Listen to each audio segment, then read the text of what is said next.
disangka PKI. Gus Fuad itu keturunan kiai besar di Jogja. Dia ngomong PKI itu PKI majaz, masa wong ora ngerti itu teman-teman PKI saya. Artinya teman-teman sing dudu santri. Karena Gus Fuad sejak dia belum lahir sudah diponis oleh Abu Yadim Yati Banten sebagai kiai.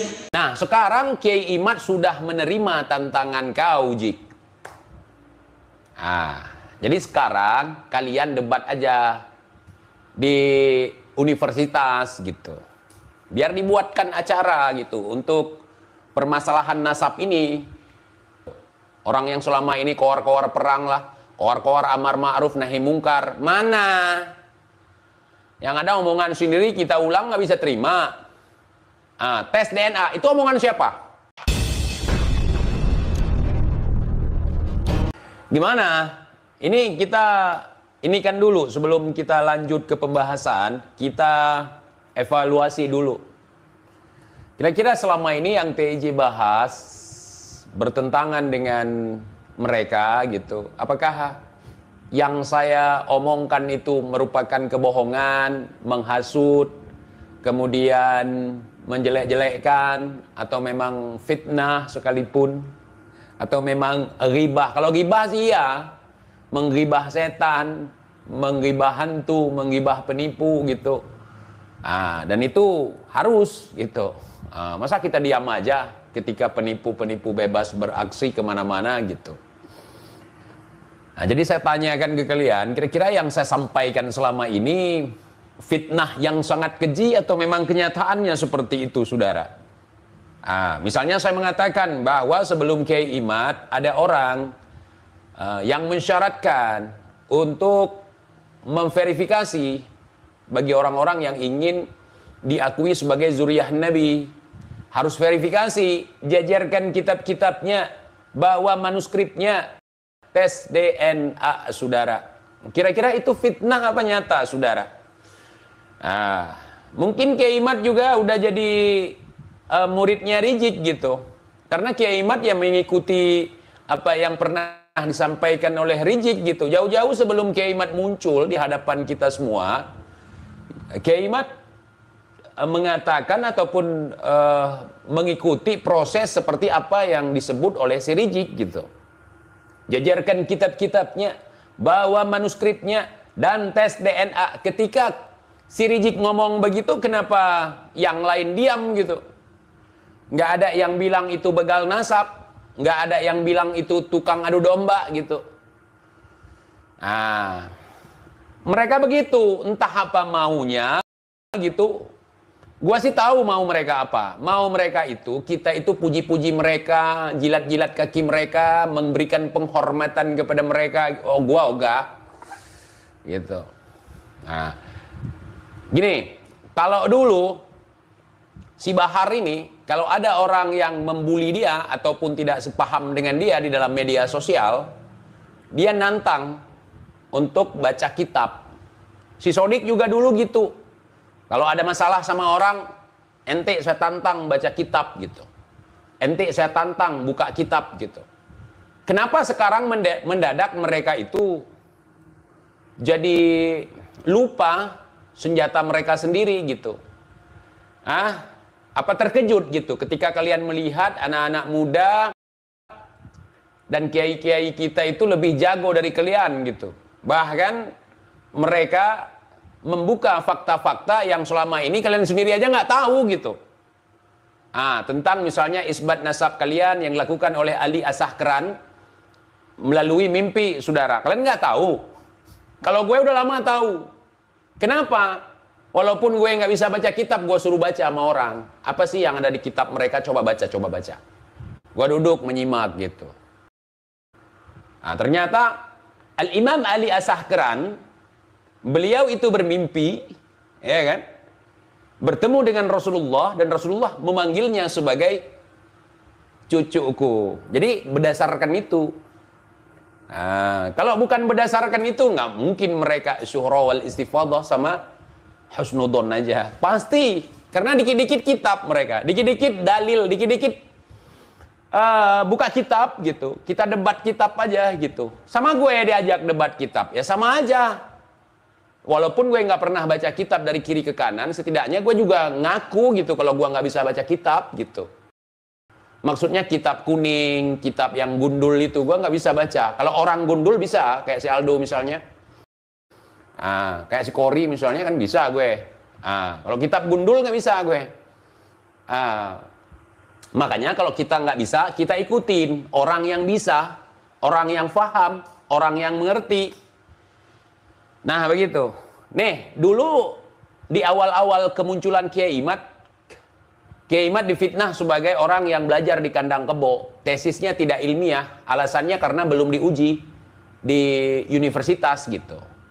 Nah kemarin mereka buat acara tandingan gitu. Padahal kan sudah duluan Kiai Imad mengundang mereka untuk datang ke mana kemarin? Ke UIN Wali Songo atau kemana kemarin? Lupa saya. Kemudian mereka buat tandingan gitu. Ketika Kiai Imad nggak datang ke Robitoh Alawiyah, maka di framing Al-Kaburi. Capek-capek Robitoh bikin acara, mereka nggak datang gitu. Padahal kan duluan di Robitoh, kenapa nggak ke Robitoh aja gitu. Dan kita udah paham maksudnya seperti apa itu. Nah, kalau Kiai Imad sudah dipastikan nggak datang, kemudian ketika Kiai Imad nggak datang, mereka juga nggak mau datang ke sana. Padahal mereka menghindari yang di universitas. Nah, mereka sendiri yang bilang harus diuji di universitas kalau yang namanya tesis ilmiah gitu. Nah sekarang kalian dibuat acara tandingannya di Robitoh Alawiyah. Sejak kapan Robitoh Alawiyah itu jadi universitas? Kemudian si Rizik sampai ngomongin Kiai Imad itu kambing tak apalah. Kalau Kiai Imad kambing, tentu Kiai Imad akan datang ke kandang kambing. Berhubung Kiai Imad bukan kambing, makanya Kiai Imad nggak datang ke kandang kambing. Makanya bikin acara jangan di kandang kambing. Gitu. Karena kita udah pengalaman, saudara. Misalnya nih, kita datang ke tempat mereka. Kita cuman bawa gula. Nanti kita diungkit-ungkit. Kami potong kambing. Kalian cuma bisa bawa gula 1 kilo gitu. Makanya aku bilang Kiai Imad nggak usah datang. Aku langsung yang bilang, di Banten itu aku bilang jangan datang. Ke kemarin itu ke Robitoh. Itu juga Kiai Imad aku bilang jangan datang gitu. Ngapain ke sana Kiai? Kecuali kalau ujinya di universitas gitu. Kan Robitoh Alawiyah cuma LSM, cuma ormas. Ngapain? Cuman mereka gaya seolah-olah itu kantor perwakilan Tuhan, sehingga nggak ada salahnya gitu. Benar semua apa yang mereka keluarkan statementnya gitu. Guru Gembul nggak mau dengar. Gue teleponan sama Guru Gembul, ngapain guru ke sana sambil ngakak-ngakak kita. Ya kalau ke sana kan nanti takut kenapa-napa. Yang pasti framing, bukan diracun. Saya bilang bukan, di framing gitu. Terus kata Guru Gembul, nggak apa-apa, mereka baik-baik kok, Bang TJ, Pak TJ katanya. Mereka ramah, saya udah kesana kemarin gitu. Nah, jadi Guru Gembul menyimpulkan ya sudah saya aja kesana katanya. Ternyata Guru Gembul ketika keluar dari Robitoh Alawiyah, dalam diskusi, dalam wacana diskusi gitu. Guru Gembul malah boro-boro dapat gelar Habib. Guru Gembul malah dapat gelar seorang patrialis barat sejati, saudara. Yang gembar-gemborkan siapa? Menantu si Rizik, si Munib. Gitu. Ketika Guru Gembul ada di situ, kenapa si Munib tidak datang? Kenapa dia kabur? Kenapa si Rizik juga kabur? Nggak datang dia. Nah, sekarang Kiai Imad sudah menerima tantangan kau, Jik. Jadi sekarang kalian debat aja di universitas gitu. Biar dibuatkan acara gitu untuk permasalahan nasab ini. Gitu. Nggak mau datang, nggak mau nggak usah. Gitu. Jadi nggak usah keluar-keluar, sana kemari. Ya. Bahkan Habib-Habib ini pada dongo semua saya lihat. Ketika Kiai Imad melakukan penelitian ilmiah, mereka menjawabnya dengan ajak duel, ajak panco. Kan nggak nyambung. Kiai Imad itu bukan atlet panco, Kiai Imad itu bukan atlet tinju, Kiai Imad itu bukan orang perang. Yang orang perang datuknya. Nah, kalian juga bukan orang perang gitu. Seandainya kalian orang perang, ya kan dari dulu udah perang gitu. Ya kalian bukan orang perang, orang koar-koar gitu. Aduh. Berani di kamar mandi, saudara. Nah, jadi Kiai Imad udah begini. Kiai Imad kan sebagai seorang kiai tentu harus memilih cara yang lebih bijak. Jangan kayak bocil-bocil ini, jangan kayak bocil Rizik, bocil Bahar gitu kan. Jadi gini, kalau misalnya si Rizik sama si Taufik mau diskusi sama Kiai Imad, boleh. Bahkan sudah ada salah seorang kiai yang memfasilitasi gitu. Kalau ditanya, ente TJ kalau misalnya ini kelar gimana? Kelar ya kelar. Kalau nggak kelar gimana? Malah bagus. Biar masyarakat secara keseluruhan mengerti apa yang sedang terjadi. Begitu. Orang yang selama ini koar-koar perang lah, koar-koar amar ma'ruf nahi mungkar, mana? Yang ada omongan sendiri kita ulang nggak bisa terima. Tes DNA, itu omongan siapa? Sebelum Kiai Imad si Rizik udah koar-koar tes DNA. Jajarkan kitab-kitabnya, bawa manuskripnya. Kitab sejaman, manuskriп. Siapa yang koar-koar duluan? Si Rizik. Cuman muka-muka munafik ini, ya ini memang kayak gitu. Mutar-mutar dia. Dia yang ngomong sendiri, dia yang mengeluarkan fatwa. Ketika fatwa dia dipakai orang, marah dia. Kemudian menuduh orang lain sebagai orang yang belajar di kandang kebo. Ya kebonya lu. Makanya nggak bisa baca kitab. Kalau lu bukan kebo, udah dari kemarin-kemarin di universitas mana, nggak usah takut gitu. Kalau benar ngapain takut? Ya kan? Kalau benar ngapain takut? Ini haram lah, kalau nggak enak di udel dia itu haram lah. Belum ada ulama dimanapun di dunia ini yang membolehkan tes DNA, yang mensyaratkan kitab sejaman gitu. Makanya aku bilang si Rizik bukan ulama. Gitu.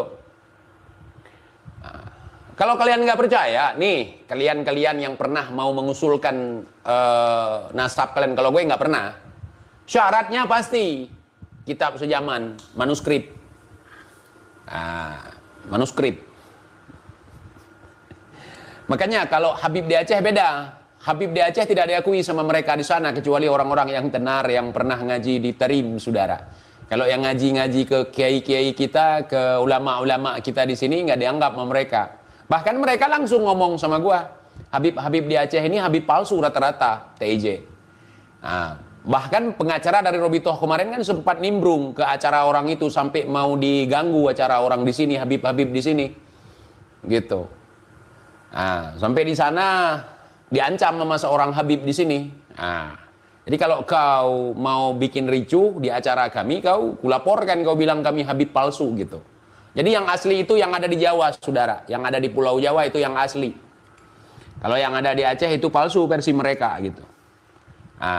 Kenapa hal itu diciptakan? Supaya bisa menguasai. Bisa menguasai Kalimantan, bisa menguasai Sumatera, bisa menguasai di Aceh gitu. Biar kalau mereka datang itu disambut rame-rame, yang di sini nggak usah dihargai gitu. Gua paham maksud seperti itu. Bukan kita nggak paham. Assalamualaikum warahmatullahi wabarakatuh. Alhamdulillahirabbil alamin. Teman-teman semuanya, kita berjumpa lagi. Mudah-mudahan teman-teman semuanya dalam keadaan sehat walafiat dan dimudahkan rezekinya oleh Tuhan Yang Maha Esa, Allah Subhanahu wa taala.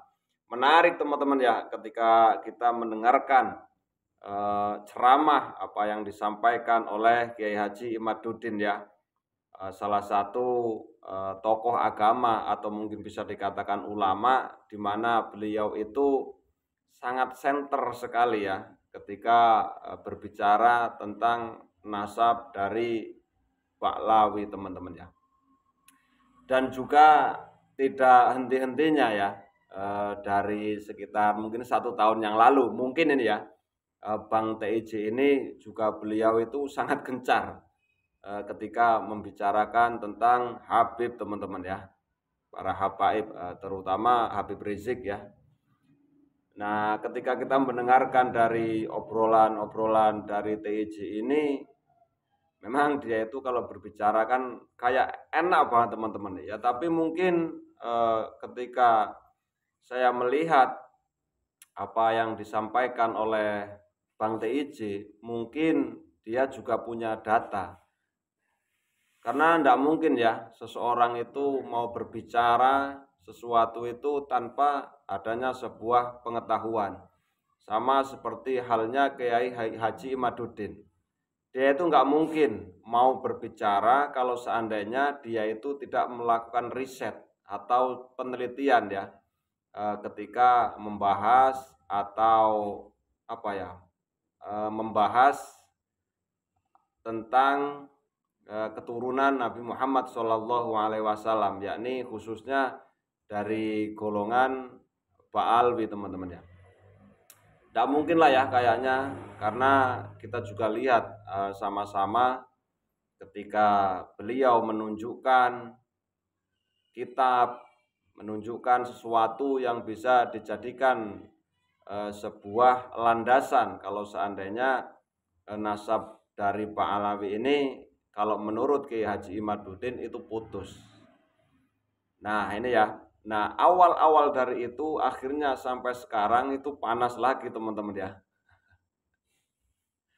Dan kemarin itu kita melihat sebuah video dari Guslim ya pada Suka TV.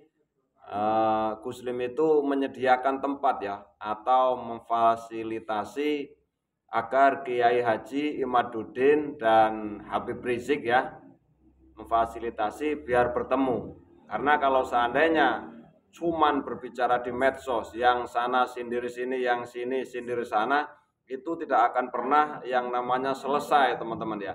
Akhirnya Guslim itu menginisiasi akan mempertemukan antara Kiai Haji Imaduddin dengan Habib Rizik. Nah pertanyaannya, kira-kira nih, kalau Guslim itu mengatakan bahwasannya Kiai Haji Imaduddin pasti itu akan datang. Nah pertanyaan kita, kira-kira nih ya, Habib Rizik itu kira-kira datang enggak di pertemuan yang difasilitasi oleh Guslim di Bogor kalau enggak salah teman-teman ya. Tentu saja kita berharap keduanya itu dapat bertemu dan berdiskusi. Walaupun toh entah hasilnya itu bagaimana, setidaknya ketika mereka ya berdua bertemu dari Kiai Haji Imaduddin dan Habib Rizik, entah itu mau menemukan jalan atau tidak, ya setidaknya mereka bersalaman dan bertemu. Itu kan mungkin ya lebih adem, mungkin ya. Tapi kalau seandainya adanya sebuah pertemuan itu tapi tidak menemukan titik terang, sama-sama mereka itu kuat mungkin ya. Kuat artinya meyakini apa yang mereka yakini, ya pasti tidak akan bertemu tentang masalah bab nasab ini teman-teman. Nah bagaimana menurut pandangan teman-teman semuanya tentang video tadi, apa yang dikatakan oleh Kiai Haji Imaduddin tentang siapa ya, Gus Fuad yang dikatakan PKI atau apalah ya oleh Habib Rizik. Akhirnya Gus Fuad juga ngomong, berbicara. Ini memang sangat keras ya, mereka berdua itu saling menanggapi kayaknya ya. Tapi ya nggak apa-apa lah, kalau nggak seperti itu mungkin dunia ini juga nggak akan rame. Dan bagaimana menurut pandangan teman-teman semuanya tentang apa yang dikatakan oleh TIJ teman-teman ya. Oke teman-teman ya, cukup sekian dulu. Mudah-mudahan video ini bisa memberikan manfaat lah ya. Silahkan teman-teman mau percaya atau tidak kalau Habib itu adalah turunan Nabi, itu terserah teman-teman semuanya. Kalau teman-teman semuanya itu percaya, ya monggo. Kalau tidak, ya itu hak kita masing-masing. Karena memang berat sih ketika seorang mengaku dzurriyyah Rasulullah SAW.